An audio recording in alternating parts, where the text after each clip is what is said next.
Gentlemen, distinguished guests, honored delegates, ladies and gentlemen, welcome to the Open Government Partnership Annual Summit in London 2013. My name is Raghi Omar and I'm delighted and very honored to be your host for not just this plenary session, but also for the plenary session later this afternoon. But in between then, of course, the day is going to be filled with many parallel sessions, a number of which will also be live streamed, as well as the plenary sessions.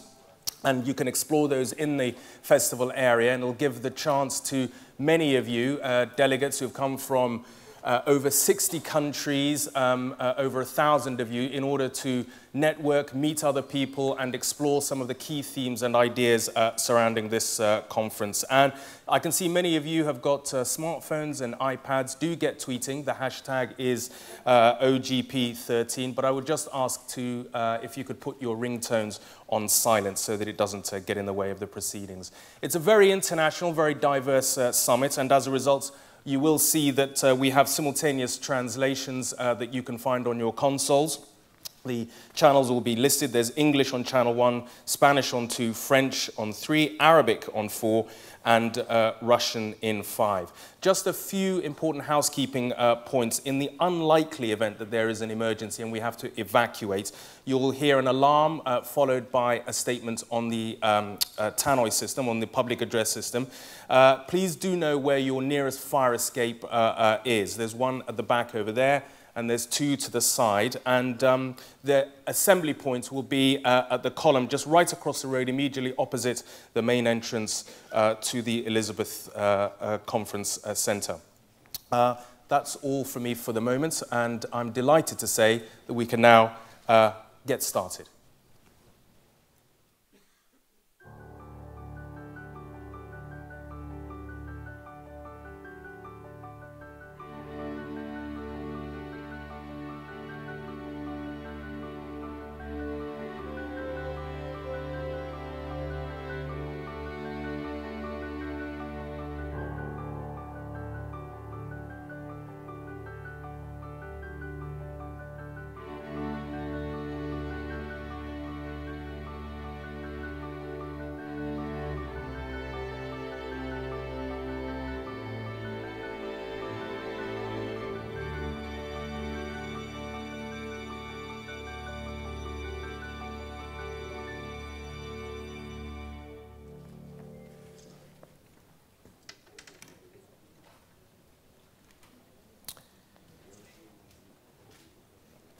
I'd now like to welcome onto the stage our first group of distinguished speakers.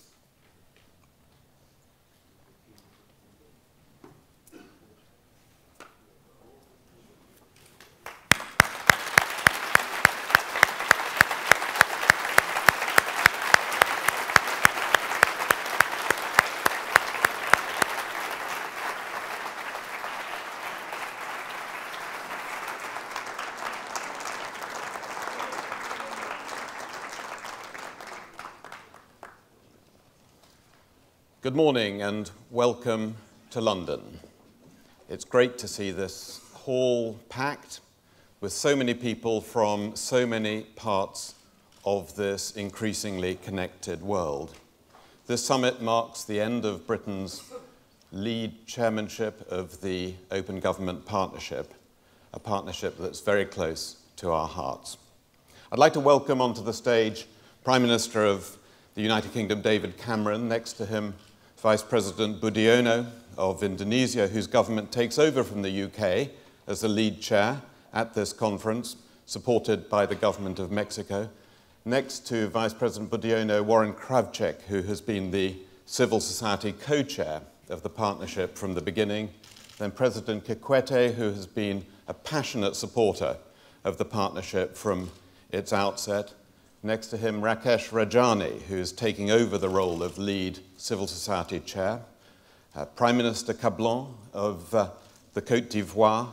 And next, at the end, Linda Frey, who is the executive director of the OGP support unit and who represents 25% of its entire bureaucracy. 2 years ago, civil society leaders came together with 8 governments to launch this unique partnership, the Open Government Partnership. We had one simple ambition, which was to use transparency to make governments serve their people better. We were united in the belief that through transparency, reformers the world over could increase accountability, could fight corruption, could build civil society, and propel innovation and economic growth. No force in the world can hold back an idea whose time has come, and transparency is definitively an idea whose time has come. At this summit meeting, we are the vanguard of a transparency movement for change on a historic scale. 2 short years ago, 8 countries, today 61, embracing 1/3 of the world's population.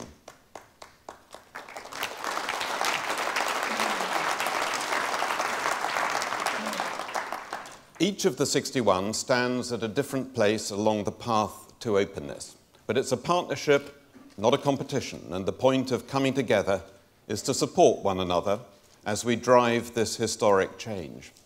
So over the next 2 days, we're going to be sharing successes. We're going to generate ideas. We'll be learning from mistakes.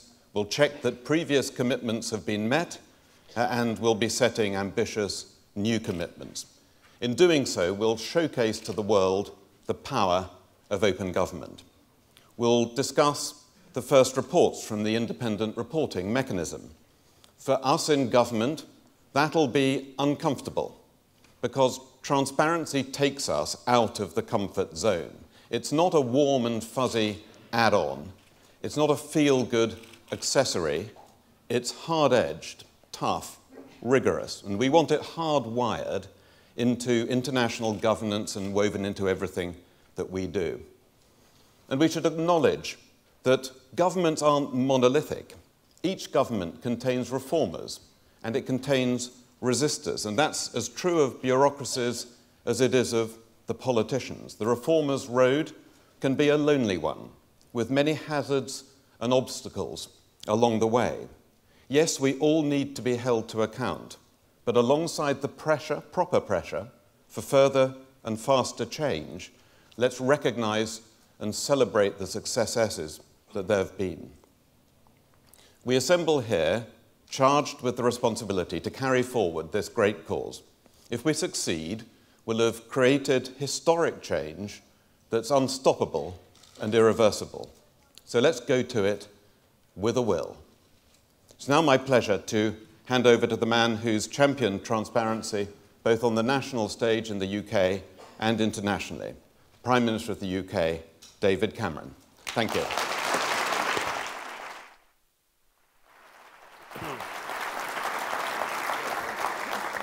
Thank you very much, Francis, and thank you for that welcome. It's great to be here this morning because, like Francis, I agree that the Open Government Partnership is helping to drive this transparency revolution around the world. I'm enormously proud that Britain has been at its heart since its foundation, pushed along every step of the way, of course, by Francis, who you've just heard from. Now, some people say that open government is quite an abstract topic. It's something for academics. It's something for think tanks. It's a good thing to do, but really, where's the urgency? Where's the relevance? So today, I want to explain why I believe this is all so important. Why open government isn't some sort of optional add-on, some sort of nice to have, but why it's absolutely fundamental to a nation's potential success in the 21st century. About why, in the global race that we're all in today, it is a vital part of any country's plan for prosperity. Now, to make this argument at its starkest, though, we can't really begin in this room. We've got to travel 5,500 miles around the world to the 38th parallel on the Korean Peninsula. It's currently early evening there, and I want you to picture the scene as the sun goes down. Look one way, and you see South Korea, whose president, I'm delighted, is coming to the United Kingdom next week. Now, South Korea is a beacon of light, literally and metaphorically. The 4th largest economy in Asia. Its teenagers second in the world for reading. It's a hub for global business. and average life expectancy is a staggering 81. Now turn the other way and look to its northern neighbour. It is dark as far as you can see. Living standards amongst the lowest in the world. Disease is rife. Almost a quarter of its children severely malnourished, and an average life expectancy almost 15 years lower. Two countries, side by side, but who couldn't be further apart today. And we know why this difference exists. One is an open, vibrant market economy that is underpinned by an open, vibrant, successful democracy, a place where people have a say in the future of their nation. The other, of course, is a closed, backward economy, and that is underpinned by a closed, corrupt, secretive dictatorship. Decisions taken behind closed doors, mostly by the grandsons of those who were taking them 70 years ago. It was Amartya Sen who wrote of the remarkable empirical connection between political freedoms and economic prosperity. And more recently, Darren Acemoglu and James Robinson have argued that open political institutions are critical to whether nations succeed or fail. And I believe they are absolutely right. Take another example. Look at the difference between Equatorial Guinea and Botswana, both blessed with bountiful, precious natural resources. For years, payments for Botswana's diamonds have been managed by transparent institutions, and that wealth has been shared with the nation. Whereas for decades in Equatorial Guinea, that country has seen its mineral wealth siphoned off by a corrupt elite, all under a veil of secrecy. A few people have got rich, but the majority have stayed gut-wrenchingly poor. A tragic result of broken institutions and a closed, secretive government. The truth is this: closed governments breed poverty. Look at Cuba and look at the United States. Which way do the boats go? Look at Zimbabwe and South Africa. People crawling on their hands and knees to go from one to the other. Look at the people who so tragically have lost their lives crossing from the tip of Africa to Europe. Now, for years, I've argued that there is a golden thread of conditions which allow countries to thrive. The rule of law, the absence of conflict, the absence of corruption, the presence of strong property rights and institutions. And open government should be woven deep into the heart of this thread. Now, there are those who say a nation's prosperity is determined by its geography or its climate, its religion. I say nonsense. As the two Koreas show, and as all those examples show, countries rise and fall depending on the economic system they adopt. And an open, inclusive economic system backed by open, political, inclusive institutions, that is the best guarantor of success. The connection between the economic and the political systems of a nation can be absolutely crucial. Of course, there are market economies in closed political systems, but the best way to ensure that an economy delivers long-term success, and that success is felt by all of its people, is to have it overseen by political institutions in which everyone can share, where governments are the servants of the people, not the masters, where close tabs are kept on the powerful, and where the powerful are forced to act in the interests of the whole people, not a narrow clique. That is why the transparency agenda is so important. Now, in Britain, we know this to be true from our own history. We weren't the world's first industrial power just because of the coal and the iron ore beneath our soil. It was because we had secure property rights, relatively open and flexible markets for labour and capital, and a system in which innovation, investment and enterprise could thrive. And crucially, this was then all underpinned by relative political stability and the beginnings of a parliamentary democracy. We'd closed the door on feudal economics, and we'd built political institutions that were capable of sharing power. Now, of course, we must accept that one size will never fit all. Different countries face different circumstances and different challenges. But the fundamental principle still remains. Open governments backing open economies make for successful nations. So that's the argument. And the question facing us at this summit is, what should we do about it? It's a question for all of us, leaders, politicians, businesses, civil society, and transparency activists. And in the time I've got left to speak to you this morning, I want to tell you the 4 big things that I think we need to do. First, we've got to get out there and really make the argument for open government. We can't just sit there and assume there's some great inexorable trend towards political freedom. History isn't written for us, it is written by us. When people tell us that all this self-satisfied lecturing and pie-in-the-sky nation-building, we've got to say no, it is people who are demanding open government, from anti-corruption campaigners in India to the popular uprisings in the Arab world. When people say that pushing this agenda is an alternative to giving aid, we've got to say no, we've got to do both. Aid and open government can and should reinforce each other. And when people say, well, look at all those successful examples of authoritarian capitalism around the world, we should say no. Let's have the confidence and the guts to say that democracy, property rights, equality before the law, and a proper rule of law, those things will win the day in the end. Together we've got to make open, inclusive institutions the international norm. Now, as the Millennium Development Goals come to be replaced, I believe that open government must be at the heart of our efforts to eradicate extreme poverty. Things like health, education, nutrition, they're all absolutely vital, but so is open government.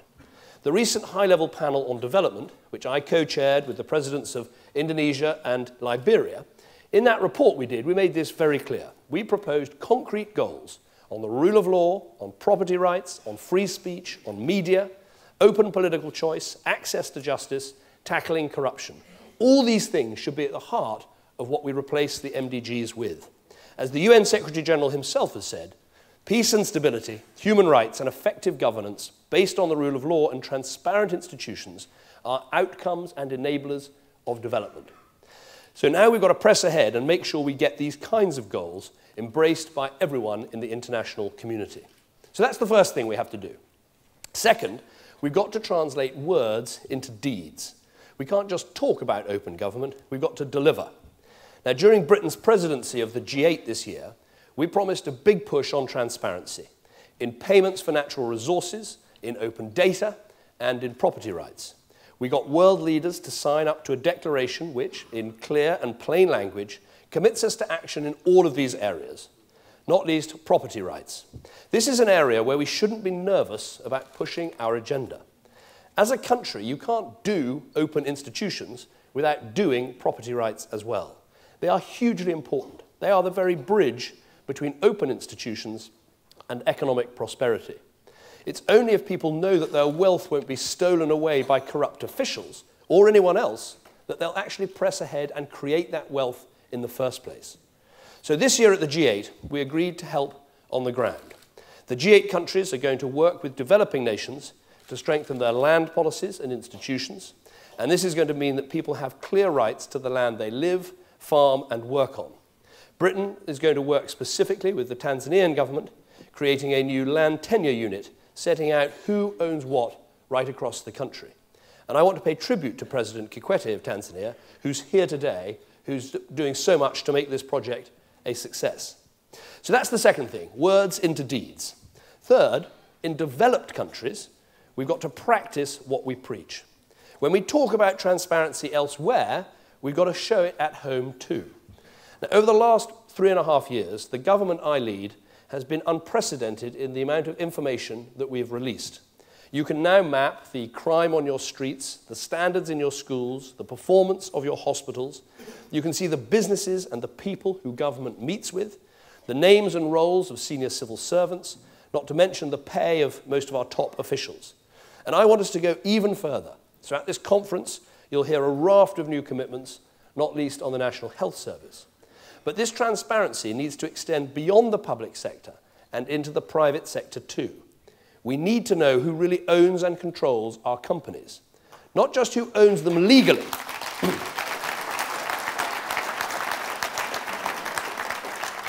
We need to know not just who owns them legally, but who really benefits financially from their existence. For too long, a small minority have hidden their business dealings behind a complicated web of shell companies. And this cloak of secrecy has fueled all manners of questionable practice and downright illegality. Illegality that is bad for the developing world, as corrupt regimes can stash their money abroad under different identities, but illegality that is bad for Britain's economy too, as people evade their taxes through untraceable trails of paperwork. Not only is this hugely unfair to the millions of hard-working people in Britain who pay their taxes, it is also bad for business. To keep corporate taxes low, you've got to keep corporate taxes coming in. As I've put it, if you don't have a tax base, you will never have a low tax case. So that's why we need to shine a spotlight on who owns what and where money is really flowing. This summer at the G8, we committed to do just that, to establish a central register of company beneficial ownership. And today, I'm delighted to announce that not only is that register going to go ahead, but it's also going to be open to the public.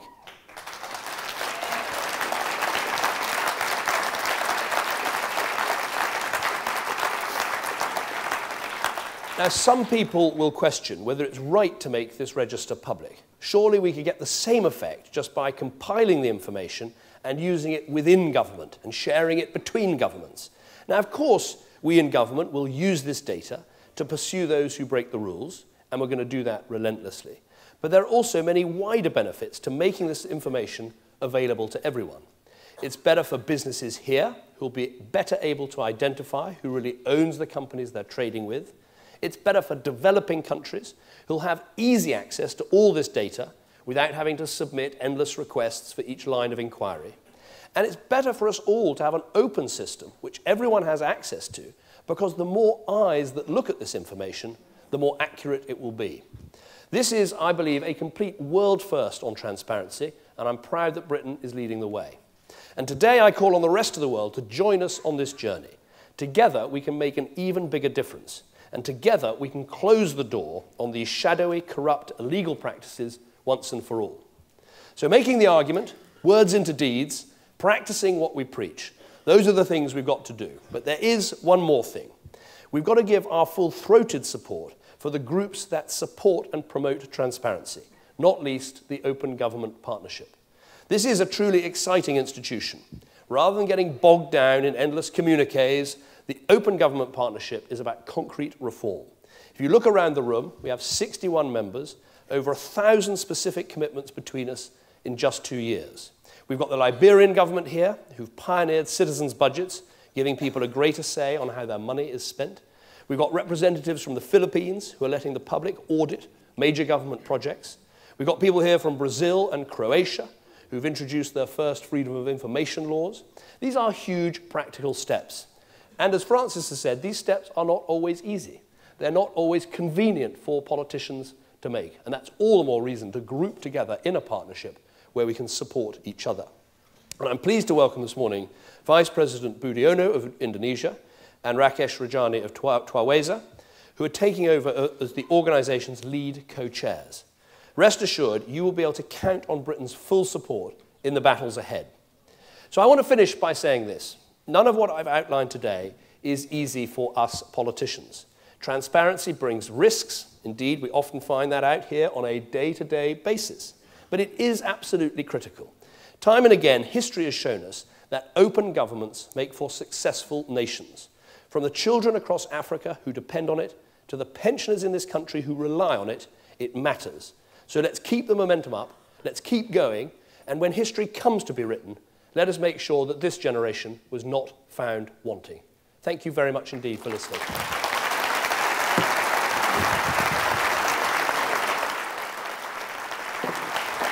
Right. Thank you very much. Thank you. Thank you very much. Right. Well, it wouldn't be open and transparent without some questions and answers, so who wants to kick off? Lady here in the blue. I think there's a roving microphone, so it'll come to you. If you could say who you are and where you're from. I'm Eloise Todd from the One Campaign. Prime Minister, thank you so much for your historic announcement today. It's fantastic that you're going to shine a light on company ownership. In the spirit of the G8 effort you led and the strong language in that communique on companies and trusts, can you take this fight to Europe? Can you ensure there will be no loopholes? And can you therefore ensure that trusts are also covered? Thank you very much. Well, thank you very much. First of all, thank you to the One campaign for campaigning so vigorously on this. I do think it's important as we try and raise levels of prosperity, particularly in the poorest countries in our world, that we make arguments about aid and development, but we ally those with arguments about transparency in institutions and the rule of law. And that is what the One campaign does so effectively. On the first bit of your question, taking this to Europe, yes, absolutely. Britain now, I think, is taking a leadership step in terms of these register of beneficial ownership and openness. What we agreed at the G8 is that everyone should have an action plan to move in this direction, and we'll be encouraging other European countries to do the same thing. The issue of trusts came up a lot in the consultation. Trusts are different to companies. Companies are more public institutions, trusts more private. So we're happy to listen to the arguments as we go ahead, but what we're starting with today is companies and company ownership, but it will certainly make the arguments around the rest of the world about everyone moving on to this agenda. Gentleman over here in the white shirt.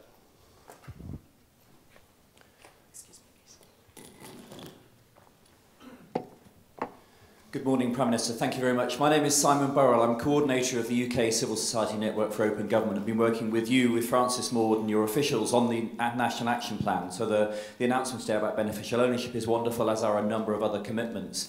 And my question to you is a little bit unfair, but it's if we were to look forward to 2 years to the summit in 2015, what will success look like then? How do we stretch ourselves as a movement and as the UK for open government? Right.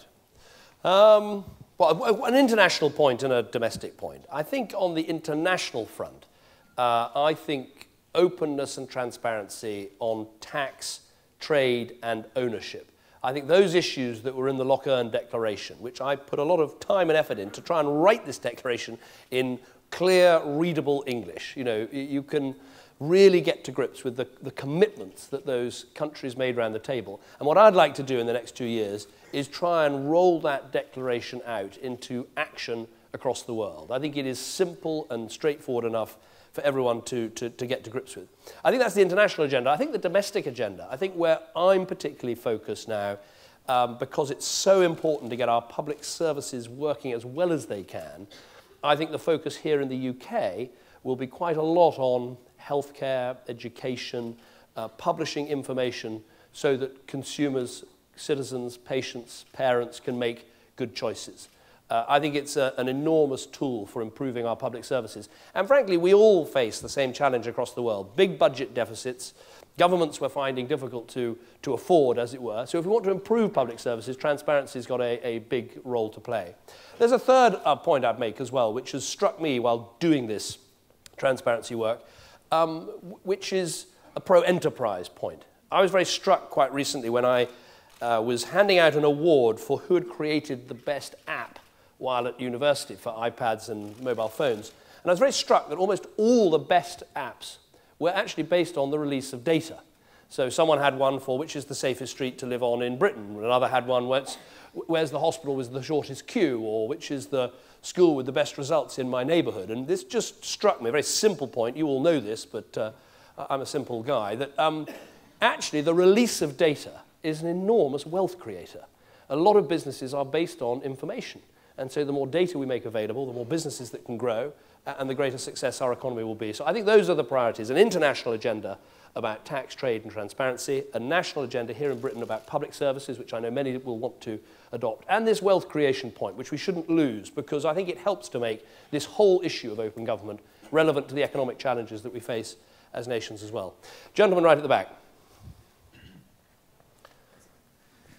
Buenos días, mi nombre es Reinaldo Castro Melgarejo, vengo de Papantla, Veracruz, México, y soy un investigador independiente que he trabajado desde 1985 por impulsar el combate preventivo de la corrupción. Hold on 2 seconds. Sorry, okay. I was told is it channel 1 or channel 2 for channel 1? Right. Okay. I'm not getting a transparent message. In fact, I'm not getting any at all. Okay. Can I borrow somebody else's? Thank you. Francis, thank you. Is that working? Yeah. Okay. Sí, claro. I got you now, yes. Mi nombre es Reinaldo Castro Melgarejo. Vengo de Papantla, Veracruz, México. Desde 1985 he trabajado por la transparencia en mi país. Impulso el combate preventivo de la corrupción desde los municipios. Mi experiencia como tesorero municipal me llevó a comprometerme con la transparencia. La corrupción nos hace mucho daño en todos los aspectos. Agradezco que usted tenga la visión tan amplia de que no hay moldes posibles. México tiene serios problemas como otros países. Creo que estamos en el país donde se inventó la economía, donde hemos podido comprobar que no hay mano invisible y que tenemos que ayudar a aportar nuevas ideas para que sea efectivo el apoyo, el fortalecimiento de nuestros sistemas económicos con transparencia y el combate preventivo de la corrupción, que sea la vacuna contra la corrupción. Ojalá sea un resultado de Londres 2013. Gracias. Thank you. Thank you. Thank you very much. I think saying transparency is a vaccine against corruption is a brilliant phrase, which I'm going to steal for all my future speeches. Thank you very much. I'll just make 2 points in response to what you said. One is, when we did the research for the UN report that the presidents of Liberia, Indonesia, and I were commissioned to chair, we did a lot of research about what people wanted in terms of a replacement to the Millennium Development Goals. And the issue that came up again and again was justice and anti-corruption. It almost came up more than some of the material issues around poverty, health and development. I mean, it was incredibly powerful, this cry coming from people in countries all around the world. And that's why the transparency agenda is so important, because it is, as you say, it is the vaccine against corruption.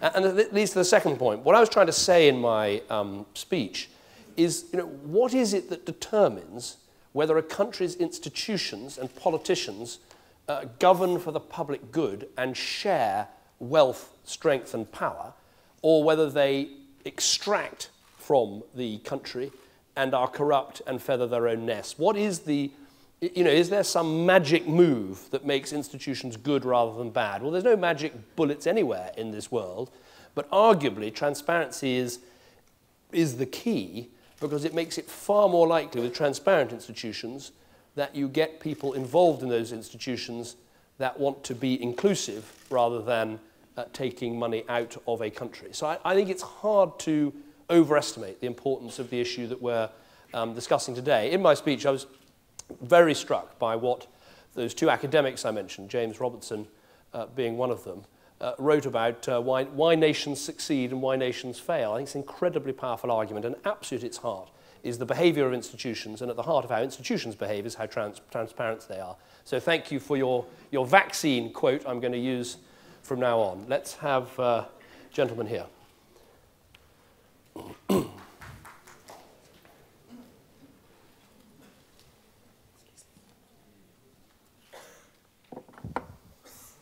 Thank you, Prime Minister. My name is Norris Toy. I'm the Deputy Minister for Information from Liberia and the government lead on the Open Government Partnership. Certainly I bring the greetings from our President, Mrs. Ellen Johnson Sirleaf, who celebrated her 75th birthday yesterday. Very good.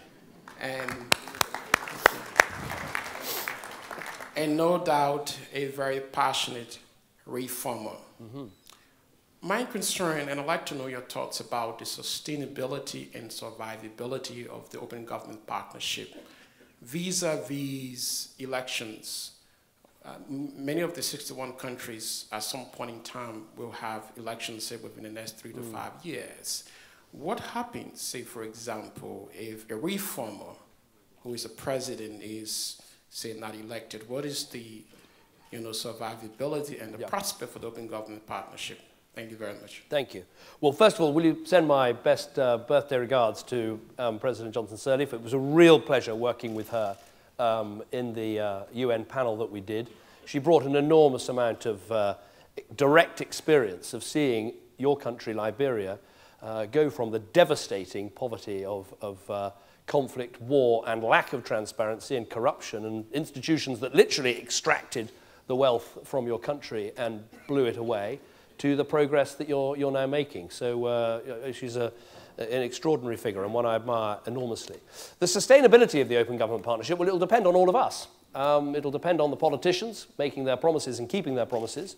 It will depend on the non-governmental organizations, charities, voluntary bodies, and campaigners. Why I think it will work and it will be sustained is a couple of pretty good reasons. One is, I think as Francis argued very persuasively, as I hope I argued, this is an idea whose time has come. This is a very powerful idea in terms of how we generate and create wealth that is properly shared. That's the first point. The second point is the campaigners and the NGOs and charities have a very powerful role in this, and quite rightly too. And what I find so heartening is that, as I said to the one organization, is that the NGOs are focused, yes, on eradicating extreme poverty, yes, on continuing to make sure we vaccinate the world's children against diseases, yes, to make sure we help countries with their development, but they're very focused, rightly, on the connections between that development and the things that the Open Government Partnership stands for. Transparency, strong institutions, property rights, proper registers of ownership, and all the rest of it. And as long as there are people alive who are making the connection between those two things, combating poverty and transparency and good and proper governance and open institutions, an organization like this should have a very strong future. So I'm very confident that I'm sure we'll meet again at the UN General Assembly next year. I'm sure that in Jakarta we'll have a tremendous meeting there. And I think we'll have more members, more commitments, more enthusiasm, because this is absolutely an idea not only whose time has come, but has the real transformative potential to help poor countries get richer and to help wealthier countries sustain their advances and make sure, as I said, that wealth and power in countries is properly shared. And that is something that we all want to see happen. So please enjoy the rest of the conference. Thank you very much for the welcome you've given me. Thank you very much indeed.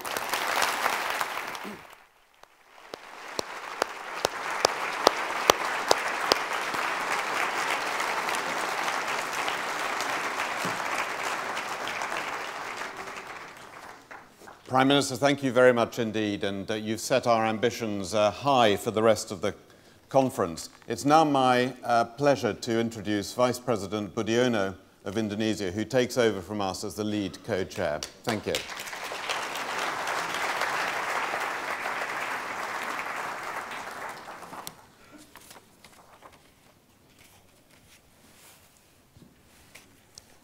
Thank you very much.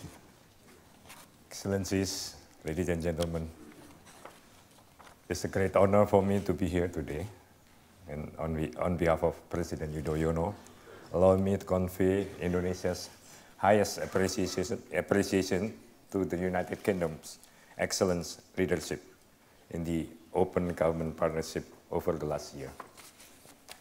The Open Government Partnership has a special importance to me because as a Vice President, I chair the National Committee on Bureaucratic Reform. This committee directs and coordinates all sectoral initiatives and efforts to reform our bureaucracy. The activities of the Open Government has complemented well our bureaucratic reform agenda, providing initiatives in Indonesia as a catalyst for exciting experimentations in a number of branches in our bureaucracy. Through innovative and out-of-the-box activities, the Open Government in Indonesia programs has successfully drawn upon important parts of our bureaucracy out of their comfort zone. Some of these initiatives have led to national and international recognition. For example, our Open Budget Index, OBI 2012, score for Indonesia had risen from 51 in 2010 to 62 in 2012, making it the highest in Southeast Asia. This was primarily the result of joint efforts between government and civil societies to push for greater budget transparency and citizen participation. In 2012, Open Government Indonesia launched a public service competition involving 34 ministries and agencies where 62 lines of public services competed to improve their service delivery quality. The event has ignited a competitive atmosphere and positive attitude among ministries to perform better. The competition illustrates the government's approach to the concept of open government. We leave sufficient leeway for the bureaucracies to pick the quickest route to improve their services to the public, often with the help of information technology. Technology has greatly facilitated the promotion of the practices of open government in the country. I'm happy to mention here that our innovation called Lapor, which means to report in Indonesian language, has been recognized in this very event of OGP Annual Summit as one of the Bright Spot finalists.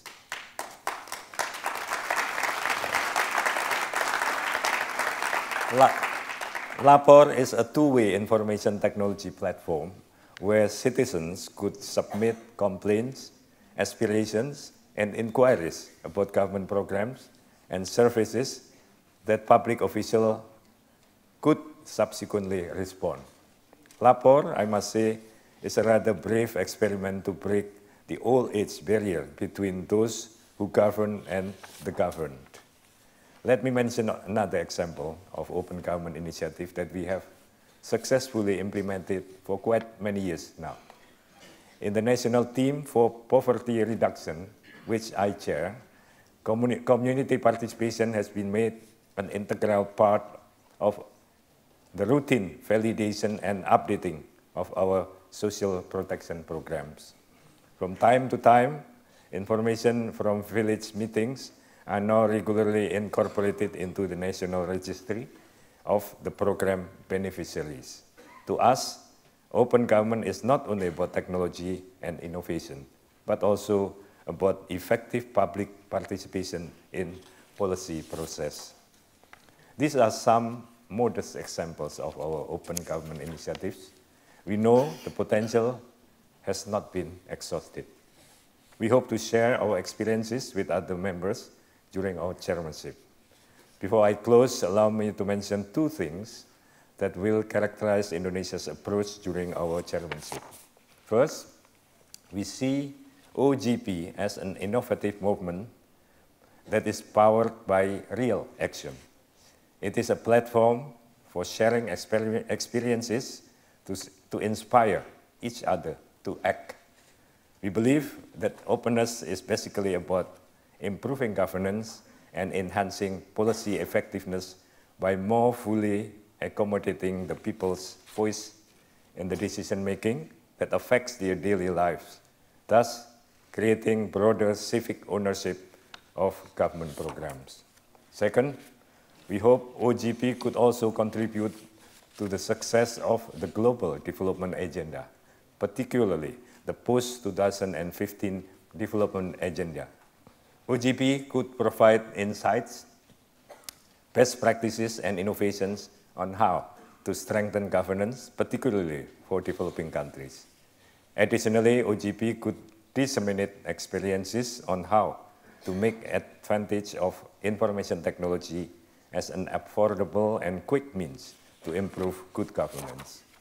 We look forward to working closely with Mexico in our co-chairmanship and hope to receive strong support from all OGP members in the coming year. Thank you.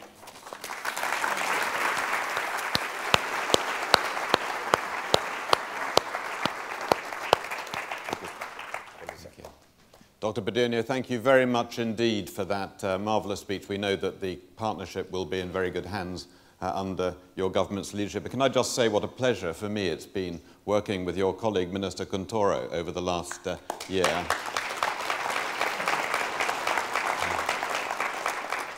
It's now my pleasure to introduce Warren Kravchik, who's the Executive Director of the International Budget Partnership, who has been from the outset of this partnership a leading figure who has kept our feet to the fire throughout and who hands over at this stage to Rakesh his role as the civil society co-chair of the partnership. Thank you.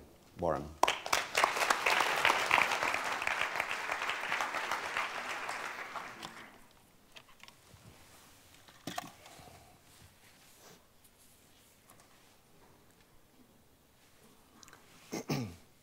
Prime Minister Cameron, Vice President Budiono, and distinguished guests. I'm really excited to see you all here today.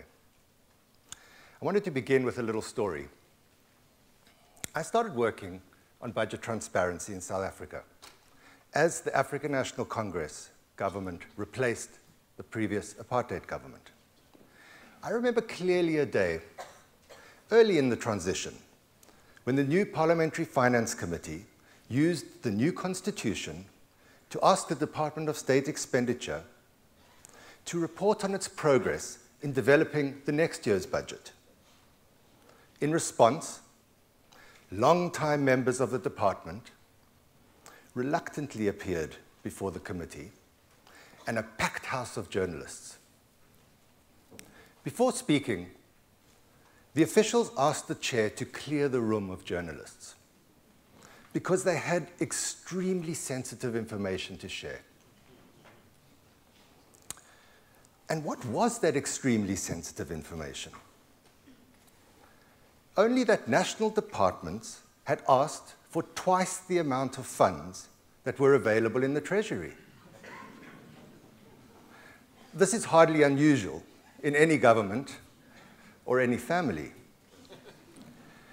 But it was much more than the South African government was used to revealing. A good discussion ensued until someone realized that the chair had forgotten to turn off the microphone to the media room. The next day, all major newspapers led with the headlines, "Government departments request twice the amount of funds available to the National Treasury." The point of the story is to ask what happened next.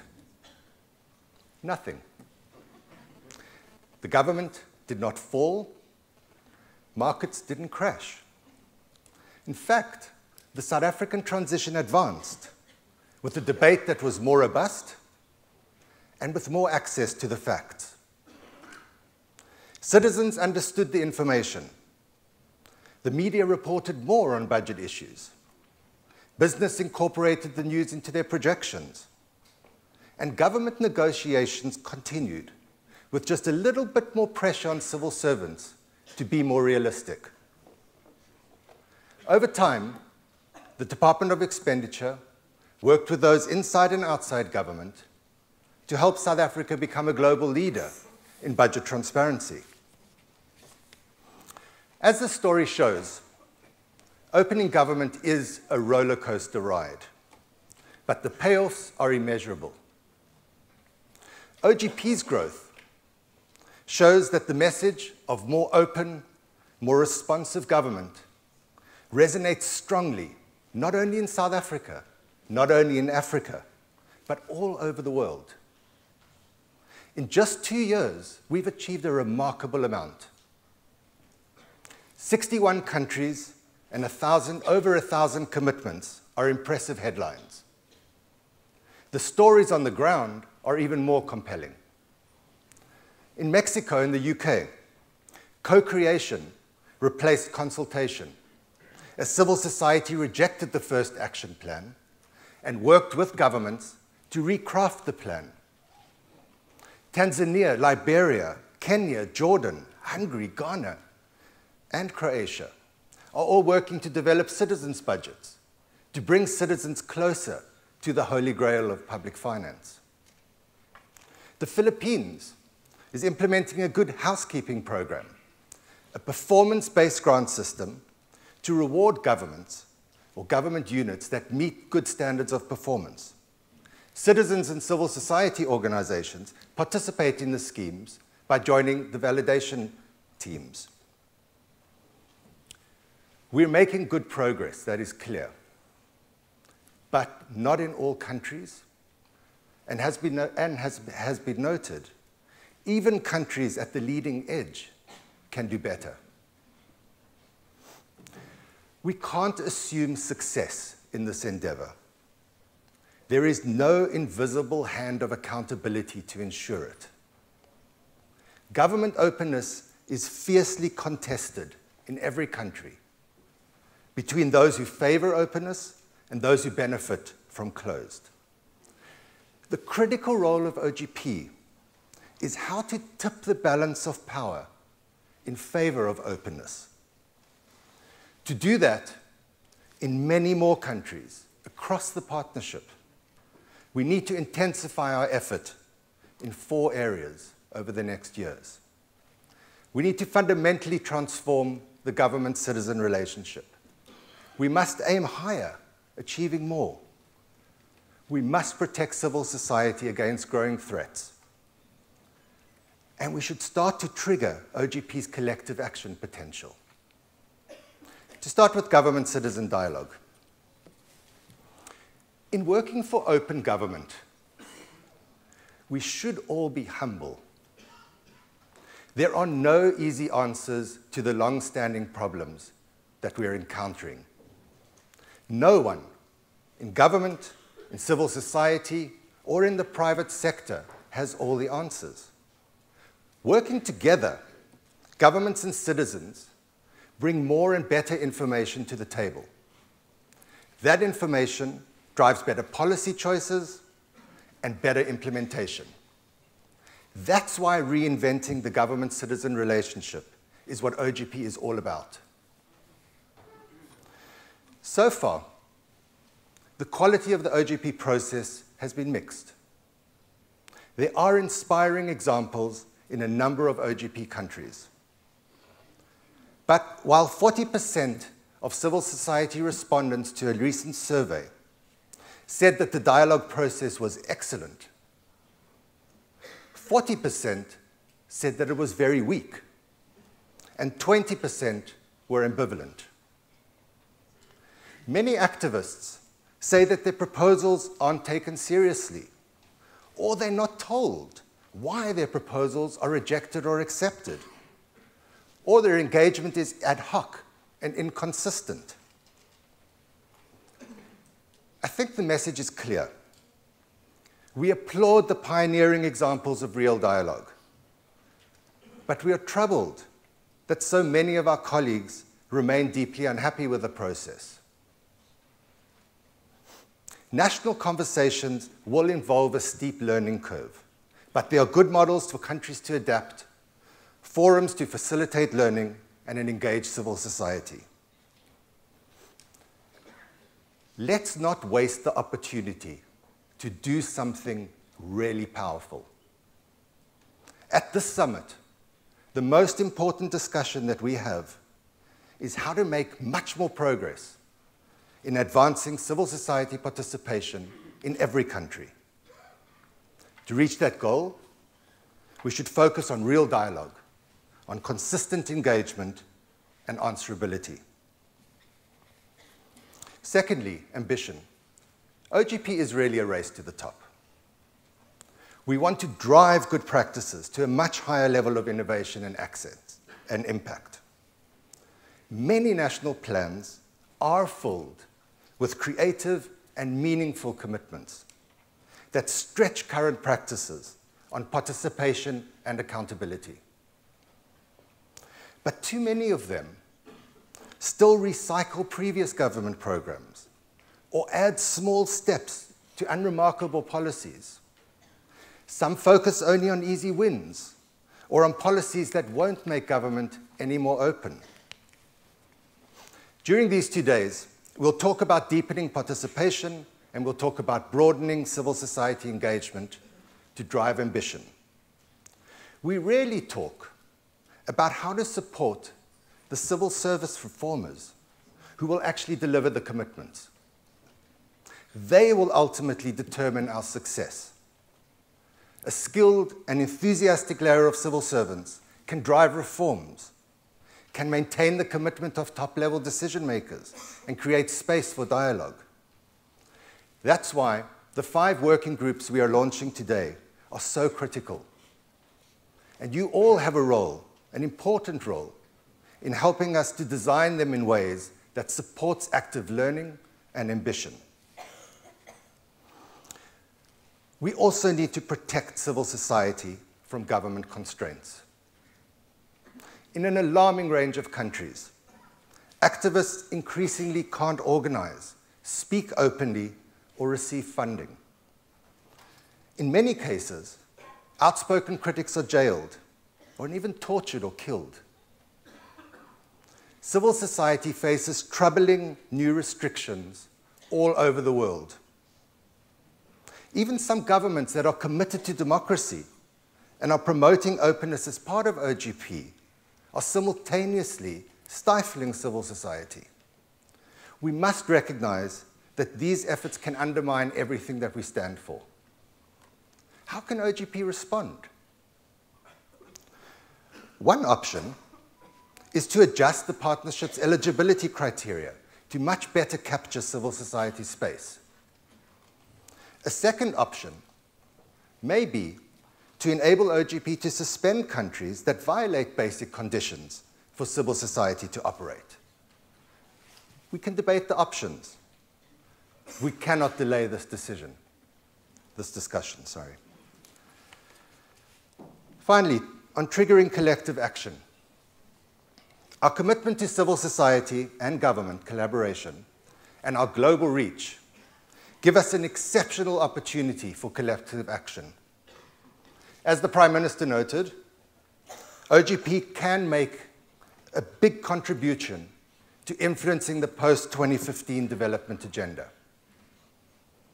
Some question the political support for including governance in the post-MDG framework.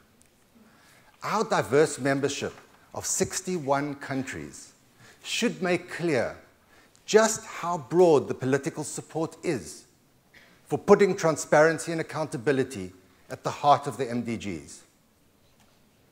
Furthermore, OGP has an innovative design that balances an overarching thematic framework with country-led goal setting and independent review.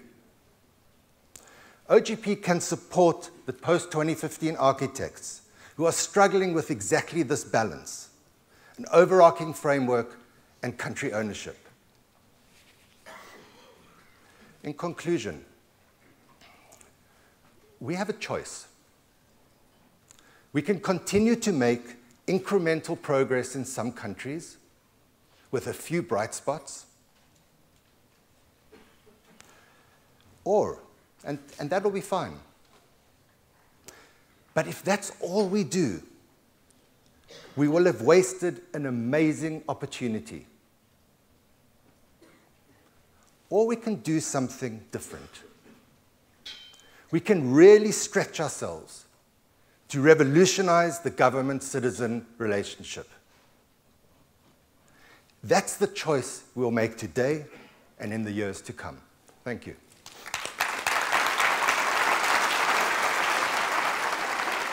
Well done. Great stuff.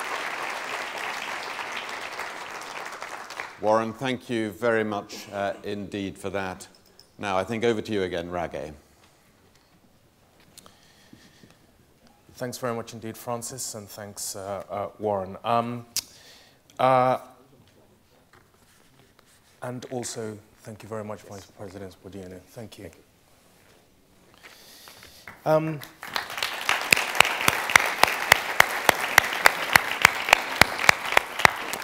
It gives me great pleasure to welcome President Kikwete and also to Rakesh Rajani, who's taking over, as you heard earlier, as being the co-chair for civil society in the OGP. Could I start off by asking you, President Kikwete, why open government partnership is important for Tanzania in terms of your government and for the people of Tanzania? Why does it make a difference? Well, thank you, Rag.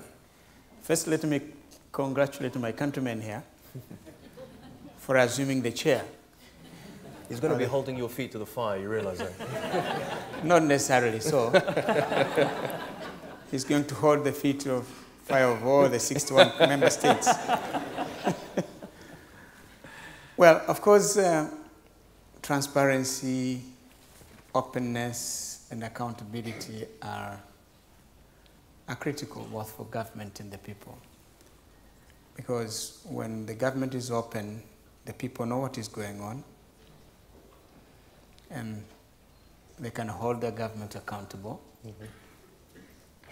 and the government has the urge to deliver. But apart from causing you, dare I say, some headaches and holding you to account, does it actually produce real concrete results in terms of efficiency? Do people actually see a benefit from this level of transparency? Well, first, let me give you the assurance that it does not give me any headache. Because one of the things that has been troubling me since becoming president is to first, for me, to know exactly what is going on in government.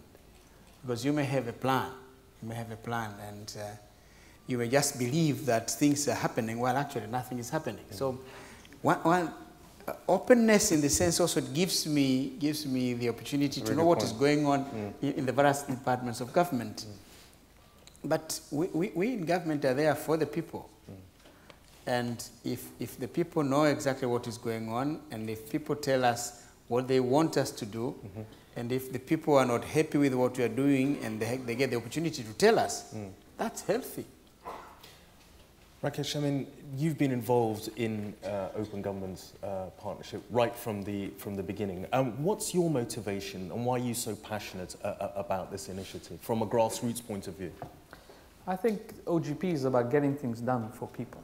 You know, throughout the world, there's a crisis in governance. The level of confidence that citizens have in their governments to deliver, in their governments to work for them, has been very low. So there's, you know, what you can do is give up on government and kind of shout on the margins. But I think we know through history that the way to get things done is with government.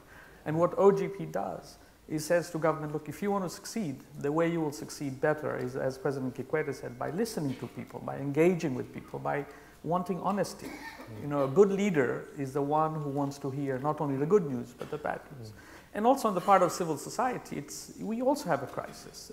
If you look at the evidence, many people around the world don't look to organize civil society to fulfill their aspirations. So we also have a challenge to be more rooted, to listen more to people's aspirations and play that brokering role with government in order to get very practical life and death things done.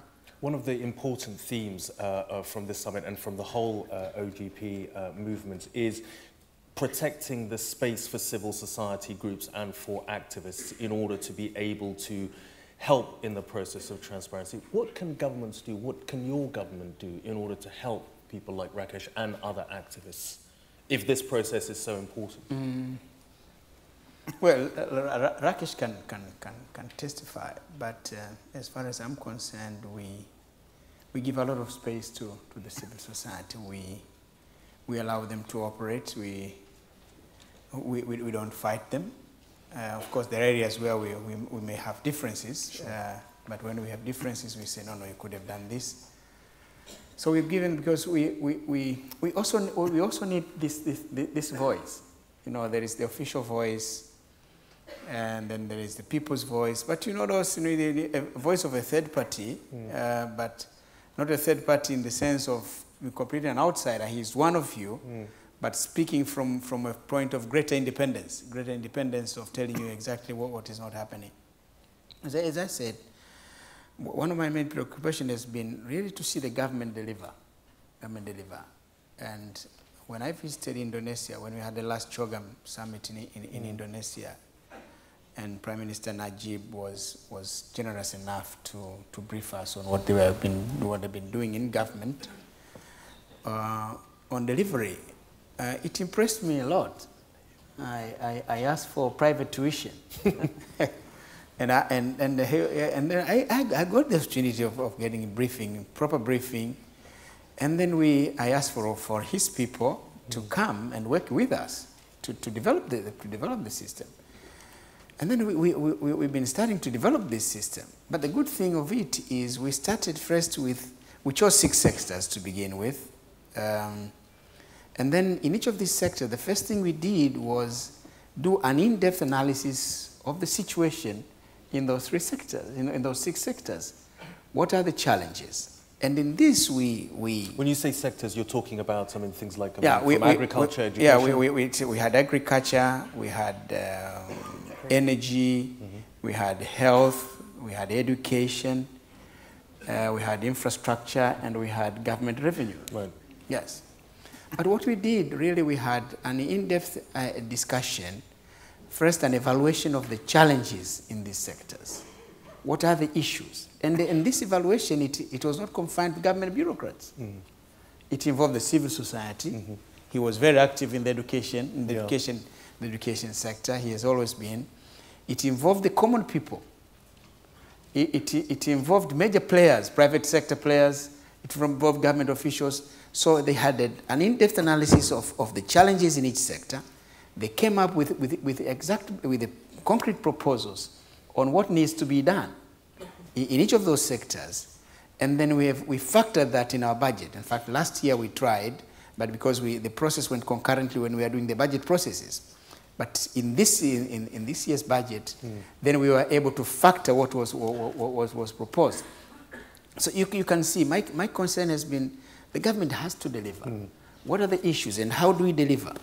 So and it's easier to work with people. Yeah, it is always easier because when you work with the common people and the players in the actor, you know exactly what are the issues, what they need to be done. Then we came up with a set of issues. For example, in education, they came up with 9 proposals. Okay. And we think if we implement those. Well, let me ask Rakesh, I mean, how did this process, pan out in terms of your participation and participation of other civil groups? I think, as the President has said, what was unusual and I think very healthy is that it not only involved government bureaucrats, it involved civil society, involved academics. So my sense is, on the whole, we have a good set of priorities to work on. But of course, the key question now is delivery. Right. And I think we have a good set of plans. The big question is, will we deliver? Will the government deliver? And I think in order to do that, the OGP principles are going to be really critical. One thing, as the President has emphasized, is how do we know whether things are working? We need to have very good feedback and have very good data systems. The other thing that I think the government in Tanzania, as other countries, need to realize is that good ideas come often from outside government. So we have to change our culture. We've inherited, perhaps from our old colonial masters in Tanzania, a way of doing government that is focused on secrecy, that is focused on, we have all the answers. So we need to transform that. Who are the British for that? President Kikwete, one of the things that both Francis Maud and the Prime Minister were very keen to talk about and have talked about is that countries come with flagship commitments to keep raising the bar of OGP so that one isn't just stuck with previous sort of commitments, that you keep them moving. What is your flagship commitment that you've brought to London? Well, the flagship commitment we are bringing this time is that we are now working on enacting a freedom to information law.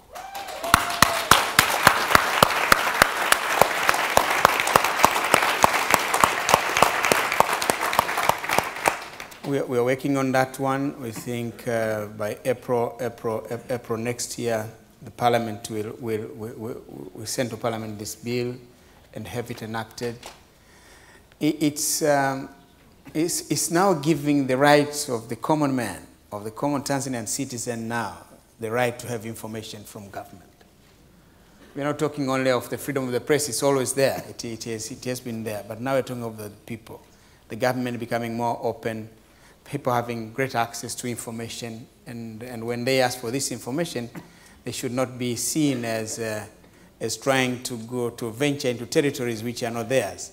Of course. Does this mean, not just budgets? What does it involve? Budgets of departments? Budgets how of much departments, people are paid? Fiscal transparency. Of course, we will always leave the domains of security and separate as they are. You cannot say everything has got to be open. Now, if we have some information, some leads that there are terrorists somewhere planning, you cannot say, now we have a lead that there is a terrorist. We have to follow this quietly, secretly.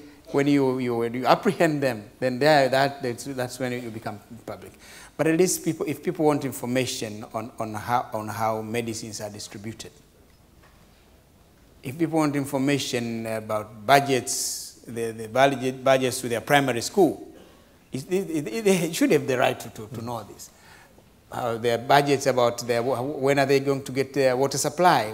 So these are issues that we that they have to have the right to get Rakesh, that. what's your reaction to that? I think this is brilliant news. It's one of the best things I've heard President Kikwete say on. If we achieve this, I think it'll be wonderful. So we're going to make sure this comes, and it's a progressive law. Allow me, Raghi, to say three points. First, I think what this does is institutionalizes the right to information. It doesn't depend on us having a progressive president or progressive minister, Chikawe, who's leading this, but it institutionalizes in law so that across government and so on, people know. I think that's important. The second point is it sets a new norm.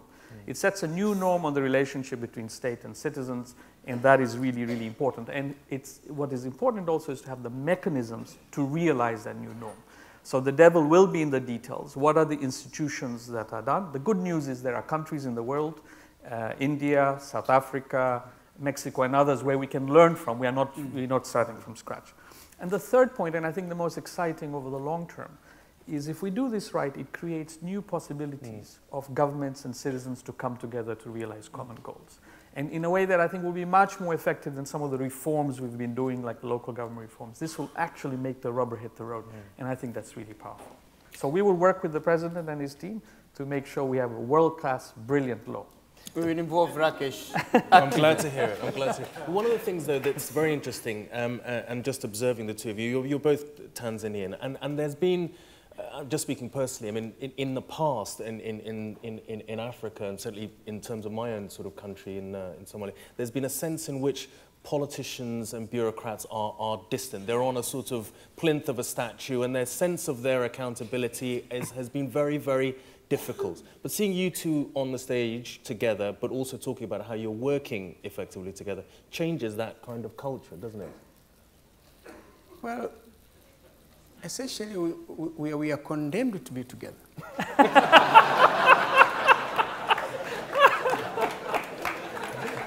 You know, we have to work together because he is working with the civil society. They are making a useful contribution to how a country should be governed, how issues should be managed in the country. We cannot take offense for that, definitely.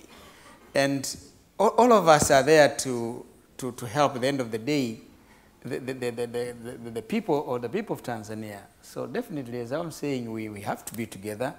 We cannot choose to do otherwise. That could be another phrase that Prime Minister Cameron could borrow from you, in addition to virus of being condemned to work together with. We must get Francis to suggest that to him a bit later. President Kikwete and Rakesh Rajana, thank you very much, both of you, for very enlightening.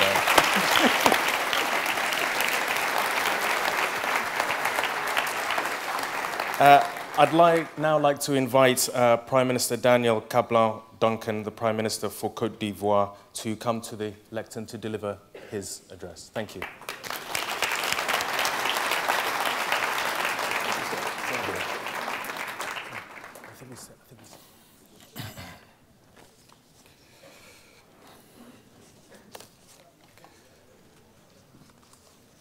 Excellencies, ladies and gentlemen, the government of Côte d'Ivoire is honored to participate in this 2013 Open Government Partnership Summit. On this occasion, on behalf of the President of the Republic of Côte d'Ivoire, His Excellency Alassane Ouattara, I wish to express to Prime Minister David Cameron our sincere gratitude for his kind invitation.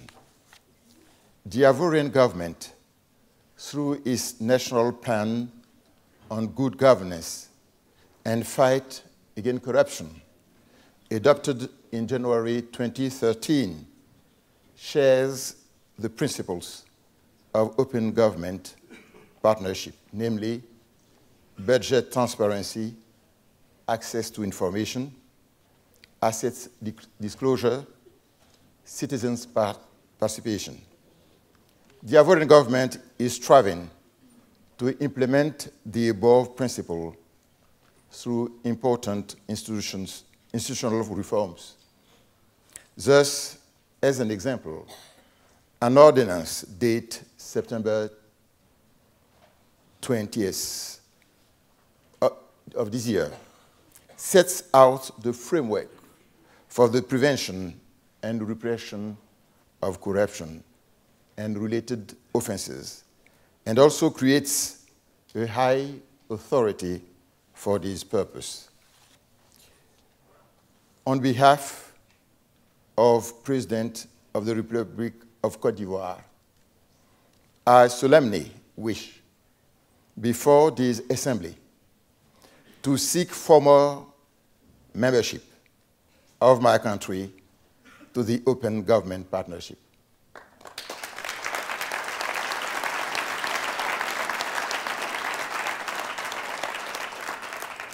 In this context, Côte d'Ivoire shall make all necessary arrangements and efforts before the end of 2014 to comply with the requirements of this initiative.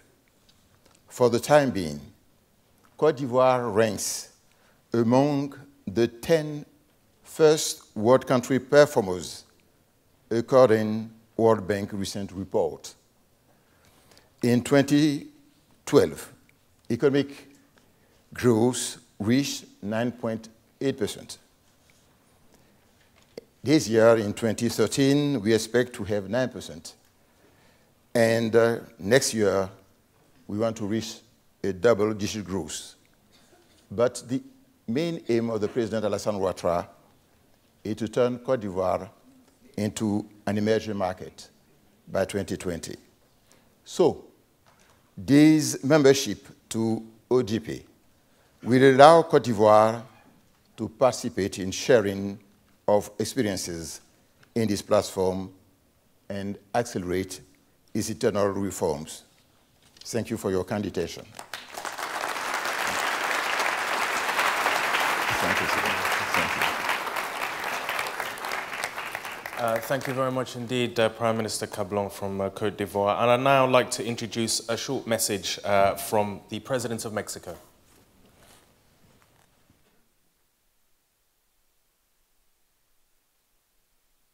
Muy distinguidos mandatarios, jefes de gobierno y representantes de los países miembros de esta alianza, muy apreciables miembros de la sociedad civil, señoras y señores. Aunque hoy me es imposible estar con ustedes personalmente, no quería dejar de felicitar a todos los participantes de la cumbre anual de la Alianza para el Gobierno Abierto 2013. Celebro que representantes gubernamentales y de la sociedad civil se den cita en la ciudad de Londres para deliberar y avanzar sobre el mejor camino para consolidar un gobierno abierto que sirva a nuestras poblaciones. Tengo plena convicción de que la transparencia, la rendición de cuentas, la participación ciudadana y la innovación deben ser las bases para todo modelo gubernamental en este nuevo milenio. Desde 2011, México es un orgulloso miembro fundador de esta alianza, por lo que asume su copresidencia con una gran responsabilidad, pero sobre todo con un gran entusiasmo. Deseo refrendar el compromiso de México con esta iniciativa para consolidar un gobierno abierto que se acerque a los ciudadanos y responda rápida, eficaz y transparentemente a sus necesidades. Los países que conforman la alianza cuentan con sociedades civiles cada vez más dinámicas, que tienen mucho que aportar y por lo tanto requieren del respaldo y compromiso de sus gobiernos para participar activamente en las cuestiones públicas. En México, hoy por primera vez en nuestra historia, la Oficina de la Presidencia de la República cuenta con una coordinación encargada de ejecutar la Estrategia Digital Nacional. Parte distintiva de este esfuerzo transversal es que hemos adoptado la transparencia como un imperativo gubernamental inaplazable. Estamos conscientes de que la revolución digital representa un cambio de paradigma que permite al gobierno rendir cuentas y ser más responsable ante la ciudadanía. Como otro elemento de este cambio, la sociedad civil es reconocida como una aliada para liberar el máximo potencial del país. Por ello, es importante abrir espacios de participación que faciliten a los ciudadanos colaborar en las soluciones de problemas sociales. Y justamente, la tecnología y los medios digitales contribuyen a este fin. Hoy que junto con Indonesia, México recibe la copresidencia de la Alianza, me comprometo a seguir impulsando iniciativas de gobierno abierto que mejoren los estándares de apertura gubernamental y con ello también den mayores beneficios a nuestras sociedades. Estamos conscientes de la responsabilidad asumida y trabajaremos con entusiasmo para seguir construyendo espacios de diálogo y colaboración entre autoridades y ciudadanos. El objetivo es aprovechar al máximo la inteligencia colectiva de cada una de nuestras sociedades. Por la importancia de seguir avanzando hacia gobiernos abiertos, les deseo a todos los participantes el mayor de los éxitos. Muchas gracias.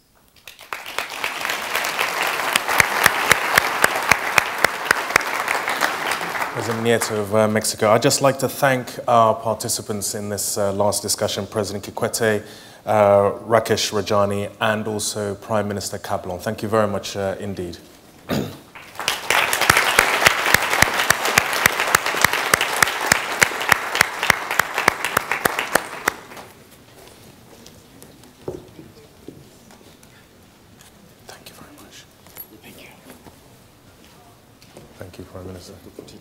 I'm afraid you do. It now gives me great pleasure to welcome the Executive Director of the Open Government Partnership Support Unit, Linda Frey.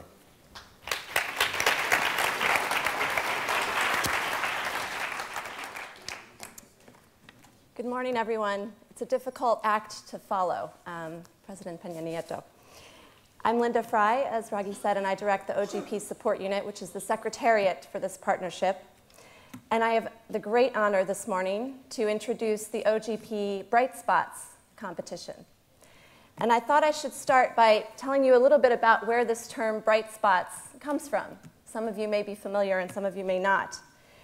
It's a pretty simple concept. A typical approach to solving a problem is you look around for a possible solution, you test it out over time, and you try to determine whether it had the intended effect. But an alternative approach is to actually look around and see where things are working well, and then to unpack going backward and try to figure out what's driving that success. So it was in this spirit that we developed the OGP Bright Spots competition. We set out to identify examples of real people finding creative ways to open up government in order to involve citizens and solve real problems. We wanted to showcase the best examples, some of the best examples, there were too many to show them all, at this event on the main stage here in London. Why? Because we thought it was incredibly important to ground our conversations here, literally, in what is happening on the ground in OGP participating countries. And we thought, what better way to do that than to invite some of the local reformers who are rolling up their sleeves and getting things done. So the stories of these 7 Bright Spots finalists, we hope, start to demonstrate how reformers are getting traction in solving difficult problems through a combination of innovation, consensus building, and what we say in English, good old-fashioned elbow grease, or hard work. So each of these 7 finalists will give a 7-minute talk over the course of the next 2 days. And then you, the open government community gathered here in London, but also around the world watching this remotely, will vote for your favorite. We'll tally your votes and we'll announce the crowd favorite tomorrow afternoon in the closing plenary. I just want to ask for you to do 2 things in thinking about this. One is if you could try to watch all 7 so that you could make an informed vote, that would be great. And second, if in thinking about your vote, if you could think about the reformer that really inspired you most to try something different in your own context. So with that, it is my great pleasure to invite our first Bright Spot speaker, Marija Novkovic of Montenegro, to come to the stage.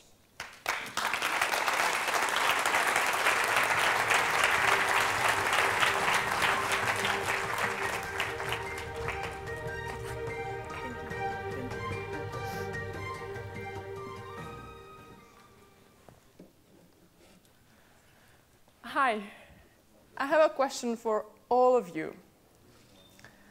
Are we treating citizens as idiots? Are we underplaying their role in the development of our society? When the OGP proclaimed empowering citizens as one of its core principles, it echoed beautifully the goal of UN Development Program in Montenegro. It was about enhancing citizen participation in decision-making. So in a way, it created space for us to start designing projects where the people would not just be beneficiaries. Instead, they would be calling the shots. Our grand vision was to change the way citizens and their government interact. Our approach to this was plain simple, really, but risky as hell. It was an experiment in social innovation. The experiment involved organizing a series of open meetings all throughout the country. We did this because we wanted to reach the underrepresented, the marginalized, the unaffiliated citizen who is usually left out of public consultations. We simply wanted to move beyond the usual suspects, beyond the high-powered NGOs who play in the big leagues. We wanted to ask citizens directly about the problems which bug them when they interact with the public administration. So last winter, we organized 18 meetings, which were eye-opening and humbling at the same time. Because there we were, with our mouths full of open government and these aspirational statements, when all these people wanted were a way for them to deal with their everyday troubles. Getting a job without having to pull strings, not having to deal with corruption in the health sector, knowing what happens to their complaint, alerting the authorities of a problem which needed fixing, or just knowing where to go to enforce their rights. And so we really became acutely aware of the many ways our project could fail. But we believed ardently in this process.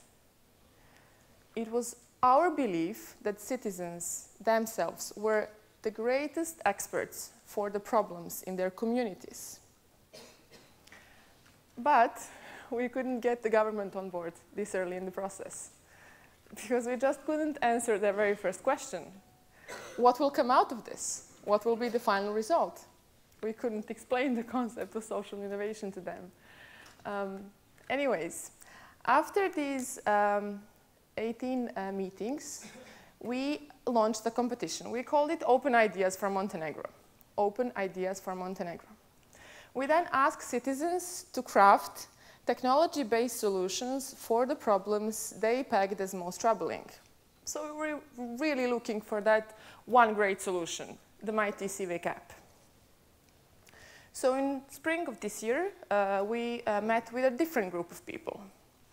They were these young, budding software developers who were really willing to apply their tech savvy for social good. We even had a couple of 16-year-old hackers who traveled on their own from a different town just to take part. So the room was really brimming with energy when we announced the rules of our competition. So we then paired everyone with their mentors, and we sent them off on their coding quest. And then weeks passed. In May this year, we met again for the final event. And this time we had 8 teams who went all out to impress our jury panel. The winning app had a very catchy title, and it spoke to the citizens directly. Be responsible. Be responsible and report problems in your community. Report illegal parking, illegal waste stamps, tax evasion, misuse of government-owned vehicles, or traffic-related problems. Report these irregularities, which the team would then publish on their webpage. Because again, our idea was simple. Let's just create that public pressure for the authorities to act. And now I would like to tell you more on results, on numbers and impact, on creating that link between the people and the government. The mobile app amassed more than 1,000 active users in less than a month's time. It really hit the spot. So in each of these categories, since May, we've had anywhere between 100 and 200 reports, civic reports. feedback was mixed. The team was receiving responses solely from the Government Public Relations Bureau regarding misuse of government-owned vehicles. But all the other civic reports resembled shouting into the black hole. No follow-up, no action whatsoever. But, and this is a big happy but, the mobile app did catch the attention of the Ministry of Finance. The ministry was trying to tackle the scourge of informal economy, and they realized they needed many eyes on the ground to spot tax evaders. So it became quickly clear that an army of citizen reporters who would be equipped with the Be Responsible mobile app could be an invaluable resource. And that's why the authorities committed to investing additional financial resources for us to scale the app. They also committed to swiftly acting upon citizen reports and to informing everyone about the outcome. They also committed to invest a portion of the value generated by imposed fines to a social cause, which the citizens themselves will identify. And that's how everyone won. Everyone won.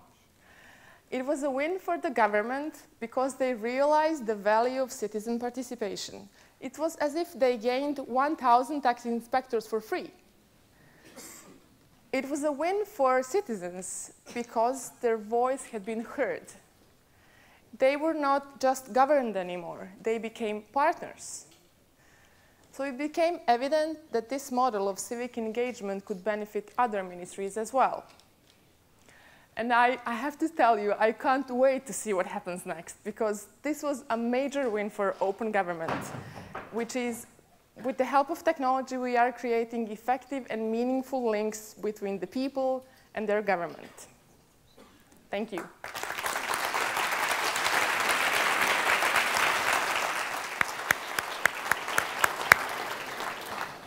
Thank you very much, Maria. I'd now like to invite our second Bright Spot speaker, who is Arka Diratara, who works in the President's Delivery Units for Development, Monitoring and Oversight in Indonesia. Arka.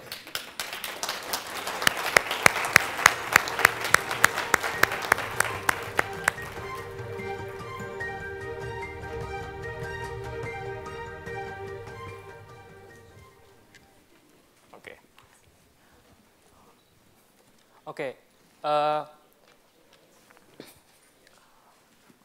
When you live in a country like Indonesia that have 17,000 of islands and also 240 million of people, how do you get your voice to be heard?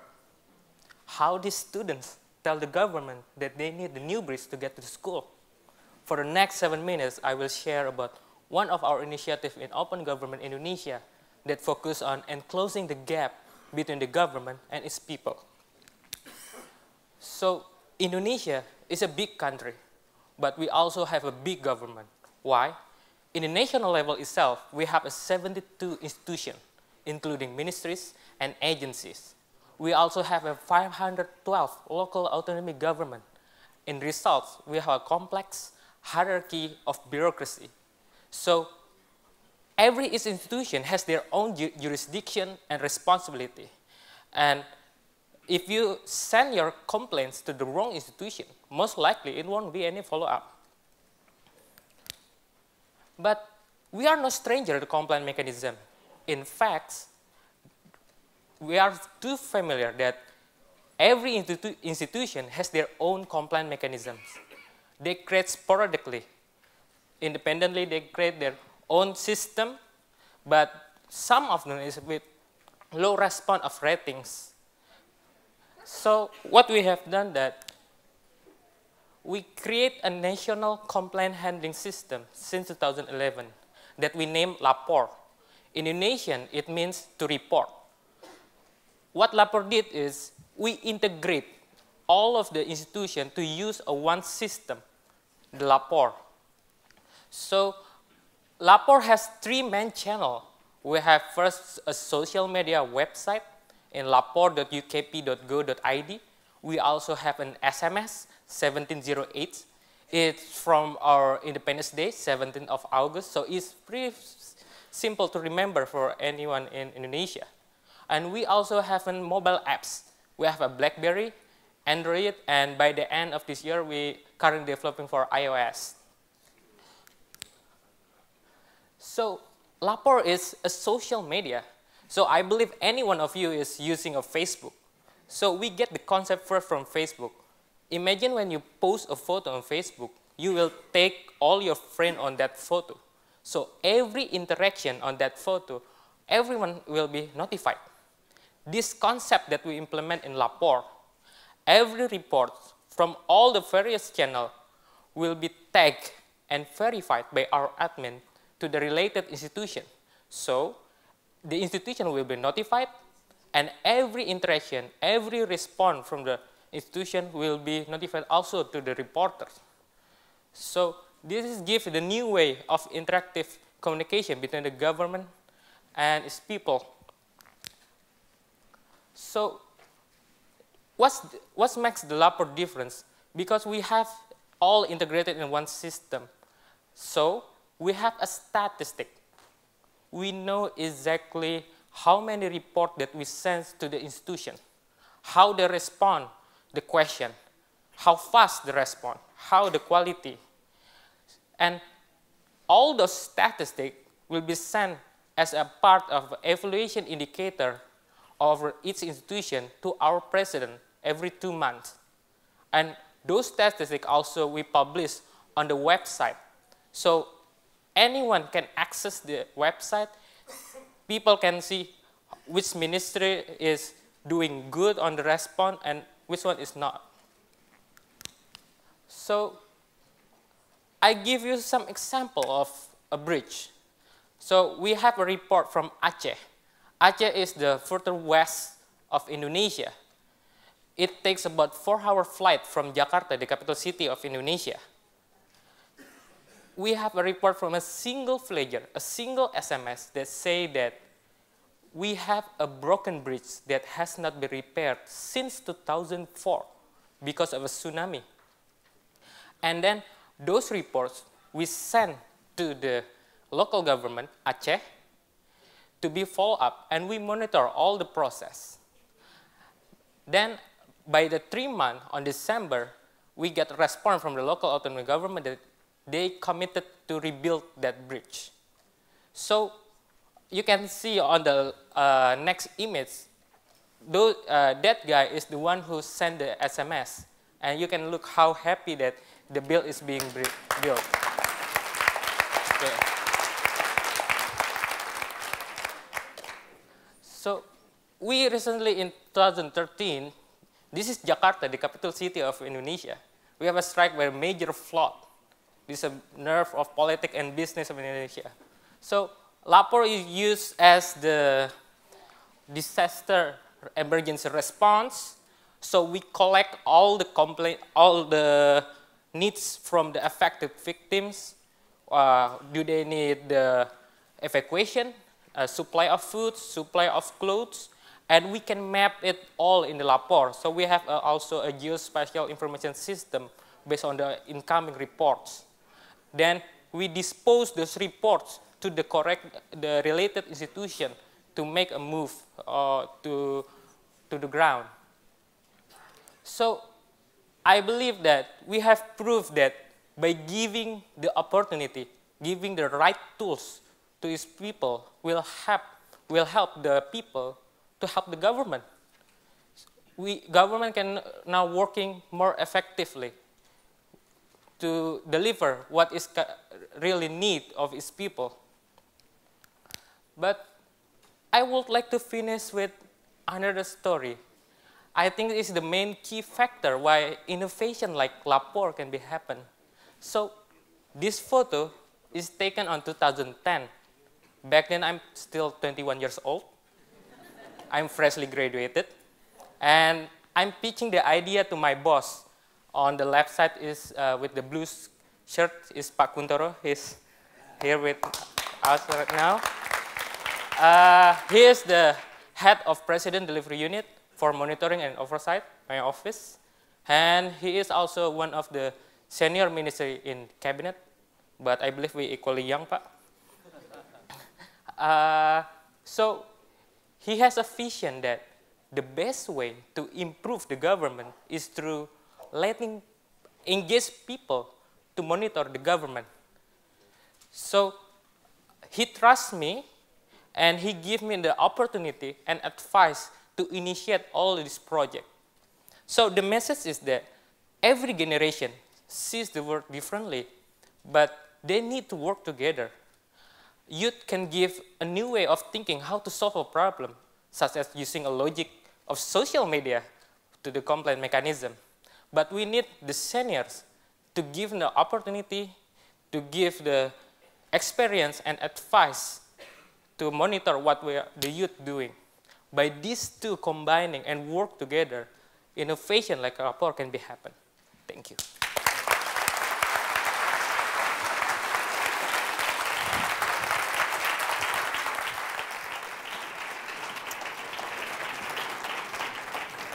Thank you very much indeed for that, Arca. 2 examples of the bright spots, and to Maria earlier.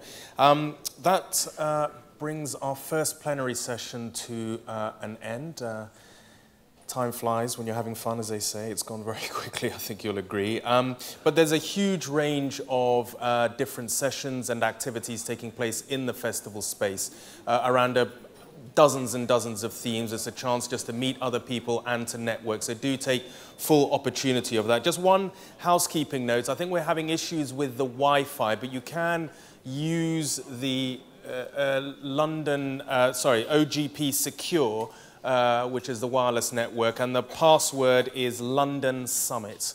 So OGP Secure, and the password is London Summit, which is all one word.